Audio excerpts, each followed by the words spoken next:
Hi friends, எல்லாருக்கும் வணக்கம். இந்த வீடியோல நம்ம என்ன பார்க்க போறோம்னா நாம அப்லோட் பண்ண வீடியோக்கு எப்படி நம்ம டிஸ்கிரிப்ஷன் வந்து அழகா ரெடி பண்ணலாம்ன்றத நம்ம பார்க்க போறோம். பிகினரா YouTubeல வந்து வீடியோஸ் அப்லோட் பண்றவங்க அவங்களோட வீடியோஸ் வந்து ரேங்கிங் பொசிஷனே வராது. அதுக்கு காரணம் என்னன்னா அவங்க வந்து டிஸ்கிரிப்ஷனே ரைட் பண்ணிருக்க மாட்டாங்க. சோ உங்க வீடியோஸ் வந்து ரேங்கிங் பொசிஷன் வரணும்னா நீங்க வந்து கரெக்ட்டான டிஸ்கிரிப்ஷன் வந்து நீங்க ரைட் பண்ணனும். உங்க வீடியோக்கு டீசன்ட்டான டிஸ்கிரிப்ஷன் எப்படி ரைட் பண்ணலாம்னு சொல்லிட்டு நான் 8 ஸ்டெப்ல இந்த வீடியோல சொல்லிருக்கேன். இந்த வீடியோட கடைசியில நாம இந்த டிஸ்கிரிப்ஷன்ல எந்த தவறு செஞ்சா நமக்கு என்ன பிரச்சனை வரும்னு நான் தெளிவா எக்ஸ்பிளைன் பண்ணிருக்கேன். So இந்த வீடியோக்கு ஒரு லைக் போட்டு வாங்க வீடியோக்குள்ள போலாம். வீடியோக்கு போறதுக்கு முன்னாடி நம்ம சேனலை யாரும் சப்ஸ்கிரைப் பண்ணாம இருந்தா சப்ஸ்கிரைப் பண்ணிக்கங்க. பக்கத்துல பெல் ஐகானை கிளிக் பண்ணுங்க. மறக்காம இந்த வீடியோக்கு லைக் பண்ணிட்டு வாங்க வீடியோக்குள்ள போலாம். Friends, first step என்னன்னு பார்த்தோம்னா put keyword in first 150 character in description. அதாவது நம்ம கூகுள்ல ஒரு கீவேர்டை சர்ச் பண்ணும்போது கூகுள் அல்காரிதம் என்ன பண்ணும்னா இந்த கீவேர்ட் சம்பந்தமா யாரெல்லாம் டைட்டில் வச்சிருக்காங்க யார் டேக் வச்சிருக்காங்க மட்டும் பார்க்காம டிஸ்கிரிப்ஷன்ல யாரெல்லாம் இதை ரைட் பண்ணி வச்சிருக்காங்கன்னு சொல்லிட்டு பார்க்கும். அந்த கீவேர்டு நம்மளுடைய டைட்டில் டிஸ்கிரிப்ஷன் டேக்ல இருக்கும்போது நம்மளோட வீடியோஸை சஜஷன்ல காட்டும். அதனால ஃப்ரெண்ட்ஸ் இந்த ஃபர்ஸ்ட் 150 கேரக்டர்ல நம்மளுடைய கீவேர்ட் கொடுக்கிறது ரொம்ப நல்லது. இந்த டிஸ்கிரிப்ஷன் பாக்ஸ்ல நாம 5000 கேரக்டர் வரைக்கும் கொடுக்கலாம். நீங்க என்ன பண்ணுங்க ஃபர்ஸ்ட் 150 கேரக்டர் மட்டும் தான் ரொம்ப முக்கியமானது. அதனால அந்த 150 கேரக்டர்ல உங்களுடைய கீவேர்டை நீங்க டைப் பண்ணிக்கங்க. எக்ஸாம்பிளுக்கு நீங்க கீவேர்ட் என்ன கொடுத்தீங்களோ அதாவது டைட்டில் என்ன கொடுத்தீங்களோ அதை அப்படியே காப்பி பண்ணி டிஸ்கிரிப்ஷன்ல ஃபர்ஸ்ட் இடத்துல நீங்க பேஸ்ட் பண்ணிடுங்க. சோ இதுதான் first step. So second step என்னன்னு பார்த்தோம்னா right paragraph in your videos. அதாவது ஃப்ரெண்ட்ஸ் நீங்க வந்து உங்களோட வீடியோஸ்ல என்ன சொல்லியிருக்கீங்களோ அதை வந்து சுருக்கமா நீங்க இந்த இடத்துல டைப் பண்ணி சொல்லணும். இந்த பேராகிராஃபை நீங்க பெருசா போடாம 4 லைனுக்கு ஒரு பேராகிராஃப் 4 லைனுக்கு ஒரு பேராகிராஃப்னு சொல்லிட்டு நீங்க ஒரு 3-4 பேராகிராஃபா நீங்க போடலாம். இல்ல என்னால 3-4 பேராகிராஃப்லாம் போட முடியாது நீங்க நினைச்சீங்கன்னா நீங்க வந்து ஒரே பேராகிராஃப் மட்டும் ஷார்ட்டா வச்சிருங்க. ஆக மொத்தம் நீங்க ஹலோ ஃப்ரெண்ட்ஸ் ஆர் டியர் ஃப்ரெண்ட்ஸ்னு சொல்லிட்டு ஒரு பேராகிராஃப் ஸ்டார்ட் பண்ற மாதிரி நீங்க ஒரு சீக்வன்ஸை உருவாக்கிக்கங்க. இதுதான் செகண்ட் ஸ்டெப். அடுத்து தேர்ட் ஸ்டெப் என்னன்னு பார்த்தோம்னா வாட்ச் நெக்ஸ்ட். அதாவது ஃப்ரெண்ட்ஸ் நீங்க ப்ரீவியஸா போட்ட உங்களோட யூடியூப் வீடியோஸோட லிங்க் இந்த இடத்துல கொடுங்க. நீங்க எந்தெந்த வீடியோஸ்லாம் போட்டீங்களோ அந்த வீடியோஸோட டாபிக் கொடுத்துட்டு அந்த டாபிக்கான லிங்கை நீங்க வந்து பக்கத்துல பேஸ்ட் பண்ணிடுங்க. இது நம்ம எதுக்கு பண்றோம்னா நம்மளோட வீடியோஸ்ல நம்ம ஆல்ரெடி நம்ம போட்ட வீடியோஸை பத்தி நம்ம ரெஃபர் பண்ணுவோம். அப்படி ரெஃபர் பண்ணும்போது யூடியூப் பார்க்குற அந்த ஆடியன்ஸ் வந்து இந்த வீடியோவும் கிளிக் பண்ணி பார்க்கறதுக்கு வாய்ப்பு இருக்கு.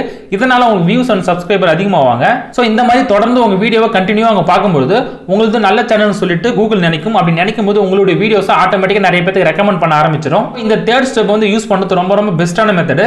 நீங்க உங்களுடைய வீடியோஸ்ல ரெக்கமெண்ட் பண்ணுங்க. கீழே வந்து நான் லிங்க் கொடுத்துருக்கேன். அந்த லிங்கை கிளிக் பண்ணி பாருங்கன்னு சொல்லிட்டு இந்த மாதிரி நீங்க பண்ணும்போது டிஸ்கிரிப்ஷனே பார்க்காதவங்க கூட அதை கிளிக் பண்ணி உள்ள வந்து உங்களோட வீடியோஸ் பார்க்கறதுக்கு வாய்ப்பு இருக்கு. அடுத்து ஃபோர்த் ஸ்டெப் வந்து சோஷியல் மீடியா. அதாவது ஃப்ரெண்ட்ஸ் உங்க ஆடியன்ஸ் வந்து உங்கள்கிட்ட கனெக்ட் ஆகணும்னா நீங்க வந்து சோஷியல் மீடியால கனெக்டடா இருக்கணும்.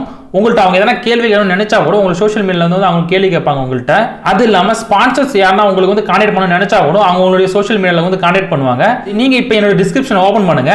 இப்போ நான் சொல்ல ஒரு விஷயம் அப்படியே லைனா இருக்கான்னு பாத்துக்கங்க. நான் வந்து என்னுடைய டிஸ்கிரிப்ஷன்ல என்னோட சோஷியல் மீடியா வந்து நான் இன்ஸ்டாகிராம் மட்டும் தான் கொடுத்துருப்பேன்.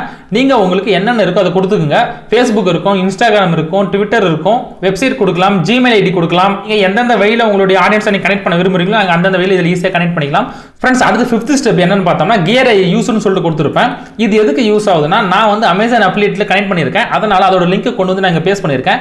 இந்த லிங்க் கிளிக் பண்ணி யாரா பை பண்ணும்போது இதுல இருந்து வர கமிஷன் வந்து எனக்கு ஆட் ஆகும். நீங்க என்னென்ன ப்ராடக்ட்லாம் அமேசான்ல இருந்து பை பண்ணி யூஸ் பண்றீங்களோ அந்த ப்ராடக்ட்டோட லிங்க் நீங்க இதுல கொடுக்கலாம். இதை கிளிக் பண்ணி யாரா பை பண்ணாங்க அதோட கமிஷன் வந்து நம்மளுடைய அக்கௌண்ட்ல ஆட் ஆயிடும். இந்த ஃபிஃப்த் ஸ்டெப் வந்து கம்பல்சரி யூஸ் பண்ணணும்னு கேட்டா அப்படி கிடையாது.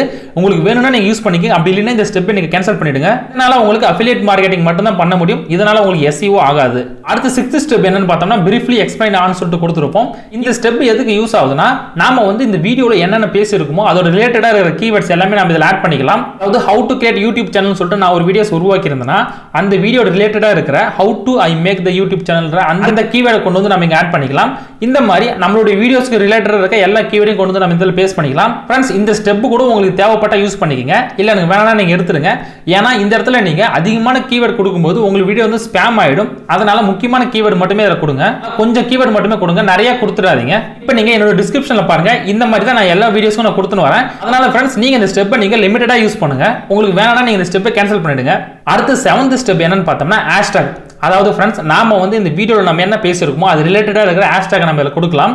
நீங்க மினிமம் 1ல இருந்து மேக்ஸிமம் 15 வரைக்கும் நீங்க கொடுக்கலாம். ஃப்ரெண்ட்ஸ் ஃபர்ஸ்ட் போற அந்த 3 ஹேஷ்டாக் தான் ரொம்ப ரொம்ப முக்கியமானது. அந்த 3 ஹேஷ்டாக் தான் உங்களோட கூகுளோட SEOக்கு யூஸ் ஆகும். மீதி இருக்கிற எல்லா ஹேஷ்டாகுமே உங்க வீடியோ ரிலேட்டடா இருக்கிறது எல்லாமே கொடுத்துருங்க. வீடியோ சம்பந்தப்பட்ட அந்த ஹேஷ்டாக் கொடுங்க. அடுத்து உங்களோட நீச் சம்பந்தப்பட்ட அந்த ஹேஷ்டாக் கொடுங்க. அடுத்து உங்களோட சேனலோட நேமே ஒரு ஹேஷ்டாக கொடுங்க. சோ நீங்க என்னோட டிஸ்கிரிப்ஷன்ல இப்படி தான் கொடுத்துருப்பேன். செக் பண்ணி பாருங்க. ஃப்ரெண்ட்ஸ் 8th ஸ்டெப் என்னன்னு பார்த்தோம்னா டிஸ்க்ளைமர். இது ரொம்ப ரொம்ப முக்கியம் ஃப்ரெண்ட்ஸ். அதாவது நீங்க வந்து எந்த மாதிரி கண்டென்ட் யூஸ் பண்றீங்களோ அதுக்கு ஏத்த மாதிரி நம்ம டிஸ்க்ளைமர் ரெடி பண்ணணும். காமனா ஒரு டிஸ்க்ளைமர் ரெடி பண்ணனும்னா என்னோட டிஸ்கிரிப்ஷன்ல பாருங்க, நான் காமனா ஒரு டிஸ்கிரிப்ஷன் போட்டுருப்பேன். நீங்க அந்த டிஸ்கிரிப்ஷனை நீங்க யூஸ் பண்ணிக்கலாம். அப்படி இல்ல நான் வந்து ஃபேர் யூஸ் பாலிசி அடிப்படையில் நான் வந்து ஒரு வீடியோஸ் மேக் பண்ணி போறேன்னா அதுக்கேற்ற டிஸ்க்ளைமரை நான் கொடுத்துருப்பேன் செகண்டா. நீங்க அந்த டிஸ்க்ளைமர் எடுத்து கூட யூஸ் பண்ணிக்கங்க. அதாவது ஃப்ரெண்ட்ஸ், மத்தவங்களோட கண்டென்ட்டை எடுத்து நம்ம விமர்சனம் பண்ணும்போது அதுக்கான டிஸ்க்ளைமர் நம்ம கொடுக்கணும். அதுதான் அந்த செகண்டா இருக்கிற அந்த காப்பிரைட் டிஸ்க்ளைமர். சோ மறக்காம இந்த மாதிரி டிஸ்க்ளைமரை நீங்க ஒரு டிஸ்கிரிப்ஷன்ல ஆட் பண்ணிக்கங்க. தேர்ட் டிஸ்க்ளைமர் என்னன்னு பார்த்தோம்னா அஃபிலியேட் டிஸ்க்ளைமர் கொடுத்திருப்பேன். நான் வந்து மேல பார்த்தோம்னா அஃபிலியேட்டோட லிங்க் கொடுத்திருப்பேன். அந்த லிங்க் கொடுத்ததால கீழ வந்து அஃபிலியேட்டுக்கான டிஸ்க்ளைமர் நான் கொடுத்திருப்பேன். நீங்க அந்த 5th ஸ்டெப்ல இருக்கிற அந்த கியர் ஐ யூஸ்டு அந்த செக்ஷனை நீங்க யூஸ் பண்ணீங்கன்னா கீழ இந்த அஃபிலியேட் டிஸ்க்ளைமர் நீங்க கண்டிப்பா கொடுக்கணும். இந்த 8 ஸ்டெப்பை பயன்படுத்தி தான் நீங்க வந்து உங்களோட டிஸ்கிரிப்ஷன் நீங்க ரைட் பண்ணணும். இதுல உங்களுக்கு ஒரு ஐடியா கிடைச்சிருக்கும் நம்ம என்ன பண்ணலாம்னு சொல்லிட்டு. ஃப்ரெண்ட்ஸ், ஃபைனலா பார்த்தோம்னா நம்மளுடைய வீடியோஸை பார்த்துட்டு நம்மளோட டிஸ்க்ளைமரை பார்க்குறவங்களுக்கு கடைசியா நம்ம ஒரு தேங்க்ஸ் சொல்லணும். அதனால கீழே வந்து தேங்க்ஸ் கார்டு ஒன்று போட்டுருங்க. ஃப்ரெண்ட்ஸ், அடுத்த போனஸ் டிப்ஸ் என்னன்னு பார்த்தோம்னா உங்களுடைய வீடியோ டிஸ்கிரிப்ஷனில் நீங்கள் வந்து ஆட் சாப்டரை ஆட் பண்ணலாம். இப்படி நீங்கள் ஆட் சாப்டரை ஆட் பண்ணும்போது உங்களுடைய வீடியோஸ் வந்து SEO ஆகிறதுக்கு அதிகமாக வாய்ப்பு இருக்கு. இந்த மாதிரி வீடியோ டிஸ்கிரிப்ஷனில் நான் எப்படி ஆட் சாப்டர் கொடுக்கலாம்னு சொல்லிட்டு நான் அடுத்த ஒரு வீடியோவில் தெளிவாக சொல்கிறேன். இப்போதைக்கு இந்த மாதிரி ஒரு மெத்தட் இருக்குன்னு தெரிஞ்சுக்கங்க. நீங்கள் இந்த டிஸ்கிரிப்ஷனை செக் பண்ணி பாருங்க. இந்த வீடியோஸ் வந்து 0லேருந்து 5 நிமிஷம் வரைக்கும் போதுன்னா நான் இடையில வந்து எந்தெந்த டாபிக் பேசணும்னு சொல்லிட்டு நான் அந்த டைமிங்கோட நோட் பண்ணி சொல்லியிருப்போம். இதுதான் ஆட் சாப்டர்னு சொல்லுவாங்க. இதை பற்றி தெளிவாக நம்ம இன்னொரு வீடியோவில் பார்க்கலாம். இப்போ நம்ம இந்த மாதிரி டிஸ்கிரிப்ஷனில் நம்ம எந்த மாதிரி தவறு செய்யக்கூடாதுன்றதை நம்ம பார்க்கலாம். அதாவது ஃப்ரெண்ட்ஸ், நீங்க உங்க டிஸ்கிரிப்ஷன்ல ஸ்பாம் பண்ணக்கூடாது.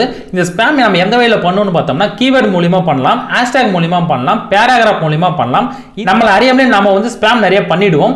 இந்த கீவேர்ட், ஹேஷ்டேக், பேராகிராஃப் எல்லாமே நாம யூஸ் பண்ற அந்த வீடியோக்கு சம்பந்தப்பட்டதா தான் இருக்கணும். நீங்க வீடியோக்கு சம்பந்தப்பட்டது இல்லாம இன்னைக்கு ட்ரெண்டிங்ல போயிடுற ஏதாவது ஒரு நியூஸை கொண்டு வந்து நீங்க இந்த கீவேர்ட்லயோ டைட்டிலையோ ஹேஷ்டேக்லயோ நீங்க ஆட் பண்ணும்போது அது வந்து ஸ்பாம் ஆயிடும். ஃப்ரெண்ட்ஸ், இந்த மாதிரி ஸ்பாம் நீங்க ஃபர்ஸ்ட் டைம் பண்ணும்போது உங்களுக்கு தெரியாது. இந்த மாதிரி ட்ரெண்டிங்ல போட்டு எடுத்து நீங்க வந்து ஸ்பாம் பண்ணக்கூடாது. அப்படி பண்ணீங்கன்னா உங்களோட வீடியோஸ் வந்து அன்னைக்கு மட்டும் வைரல் ஆகும். அப்படி நீங்க கண்டினியூ பண்ணும்போது உங்களோட சேனலுக்கு கம்யூனிட்டி கைட்லைன் ஸ்ட்ரைக் வந்துடும். அப்படி இல்லைன்னா உங்களோட சேனலே டெர்மினேட் ஆயிடும். ஃப்ரெண்ட்ஸ், அடுத்து பார்த்தோம்னா நமக்கு ஸ்பான்சர்ஸ் நிறைய வரும். அந்த ஸ்பான்சர்ல இருக்கிற லிங்கை நம்ம கரெக்டாக செக் பண்ணணும்.